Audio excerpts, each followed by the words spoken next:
ಸ್ಟುಡಿಯೋಗೆ ಸಾಕಷ್ಟು ಅತಿಥಿಗಳು ಬಂದಿದ್ದಾರೆ. ಅದರಲ್ಲಿ ಪ್ರಮುಖವಾಗಿ ಮಮತಾ ನಾರಾಯಣ್ ಇದ್ದಾರೆ, ಗೃಹಿಣಿ. ಅವ್ರ ಜೊತೆ ಸಾಕಷ್ಟು ವಿಚಾರವಾಗಿ ಚರ್ಚೆ ಮಾಡೋಣ. ಮೇಡಮ್, ಈ ಕಾರ್ಯಕ್ರಮಕ್ಕೆ ಆತ್ಮೀಯವಾದಂಥ ಸ್ವಾಗತ. ಜೊತೆಗೆ ಹೋಟೆಲ್ ಮಾಲೀಕರಾಗಿರ್ತಕ್ಕಂತಹ ಉಮೇಶ್ ಶಾಸ್ತ್ರಿ ಅವರು ಕೂಡ ಇದ್ದಾರೆ, ತಮಗೂ ಕೂಡ ಆತ್ಮೀಯವಾದಂತಹ ಸ್ವಾಗತ. ನಮಸ್ಕಾರ.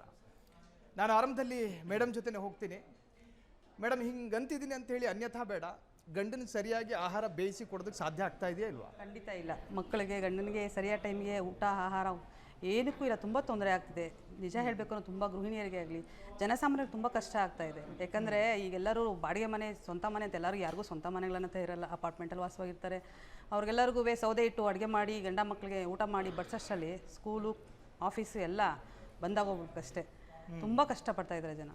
ಅಲ್ಲ, ಈಗ ಸಾಮಾನ್ಯವಾಗಿ ನಾವು ಸಾಕಷ್ಟು ಸುದ್ದಿಗಳನ್ನು ಬ್ರೇಕ್ ಮಾಡ್ತಾ ಇರ್ತೀವಿ, ಕಮರ್ಷಿಯಲ್ ಗ್ಯಾಸು ಹಂಗೆ ಹಿಂಗೆ ಅಂತ ಹೇಳಿ. ಕೇವಲ ಕಮರ್ಷಿಯಲಿಗೆ ಮಾತ್ರ ಸೀಮಿತ ಅನ್ಕೊಂಡಿರ್ತಾರೆ ಜನ. ಆದರೆ ನೀವು ಮನೆ ಗೃಹಿಣಿಯಾಗಿ ನೀವು ಹೇಳ್ತಾ ಇದ್ರಿ ಸಾಕಷ್ಟು ಸಮಸ್ಯೆಗಳಿದಾವೆ ಅಂತ. ತುಂಬ ಸಮಸ್ಯೆಗಳಿದಾವೆ. ಗ್ಯಾಸ್ ಇಲ್ಲದೆ ಏನೂ ಆಗಲ್ಲ. ಏನು ಮಾಡೋಕ್ಕಾಗುತ್ತೆ ಗ್ಯಾಸ್ ಇಲ್ಲದೆ? ಮಕ್ಕಳಿಗೆ ಊಟ ಆಗಲಿ ಏನು ಒಂದಕ್ಕೂ ಗ್ಯಾಸ್ ಬೇಕೇ ಬೇಕು. ದಿನಕ್ಕೆ ಎಷ್ಟು ಗ್ಯಾಸ್ ಬಳಸ್ತಾ ಇದ್ರಿ ಈ ಹಿಂದೆ ಸಾಮಾನ್ಯವಾಗಿ? ಅಟ್ಲೀಸ್ಟ್ ಮಿನಿಮಮ್ 1 ಮಂತ್ಗಾರು 1 ಸಿಲಿಂಡರ್ ಬಳಸ್ತಾ ಇದ್ವಿ. ಅಂದರೆ ಡೈಲಿ ಎಷ್ಟು ಅಂತ ಗೊತ್ತಾಗಲ್ಲ, ಮಿನಿಮಮ್ ಒಂದಾರು ಬಳಸ್ತಾ ಇದ್ವಿ. ಈಗ ಸಿಲಿಂಡರ್ ಬುಕ್ಕಿಂಗ್ ಆಗ್ತಿಲ್ಲ, ಸಿಲಿಂಡರ್ ಸಿಗ್ತಾ ಇಲ್ಲ. ಏನು ಮಾಡೋದು ಈ ಥರ ಸಮಸ್ಯೆ ಆದರೆ?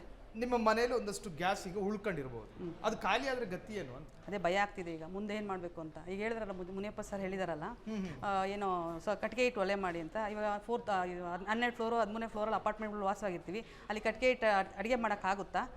ಈಗ ಬಾಡಿಗೆ ಮನೇಲಿ ವಾಸವಾಗಿರ್ತೀವಿ, ಅಲ್ಲಿ ನಾವು ಒಲೆ ಇಟ್ಟು ಅಡುಗೆ ಮಾಡಿದ್ರೆ ಓನರ್ ಸುಮ್ಮನೆ ಬಿಡ್ತಾರಾ? ಅಲ್ಲ ಹೇಳೋದು. ಅವ್ರು ಖಾಲಿ ಮಾಡಿ ಅಂತಾರೆ. ಪುಟ್ಟ ಮನೆಗಳಲ್ಲಿ ವಾಸವಾಗಿರ್ತಾರೆ. ಎಷ್ಟೋ ಜನ ಸಣ್ಣ ಪುಟ್ಟ ಸಂಸಾರಗಳಿರ್ತವೆ, ಅದರಲ್ಲಿ ಒಲೆ ಇಟ್ಟು ಅಡುಗೆ ಮಾಡೋಕ್ಕೆಲ್ಲ ಆಗುತ್ತಾ? ಅವರು ಅಲ್ಲ, ಅದನ್ನು ಹೇಳಿಕೆ ಕೊಡೋಕೆ ಮುಂಚೆ ಯೋಚನೆ ಮಾಡಬೇಕು ಮುನಿಯಪ್ಪ ಅವರು, ಒಲೆ ಇಟ್ಟು ಅಡುಗೆ ಮಾಡಿ ಅಂತ. ಕ್ಷಣ ಕ್ಷಣದ ಸುದ್ದಿಗಳಿಗಾಗಿ ಫ್ರೀಡಂ ಟಿವಿ ಸಬ್ಸ್ಕ್ರೈಬ್ ಮಾಡಿ, ಲೈಕ್ ಮಾಡಿ ಹಾಗೂ ಫಾಲೋ ಮಾಡಿ. ಹೊಸ ಸುದ್ದಿಗಳ ನೋಟಿಫಿಕೇಶನ್ಗಾಗಿ ಬೆಲ್ ಐಕಾನ್ ಮೇಲೆ ಕ್ಲಿಕ್ ಮಾಡಿ.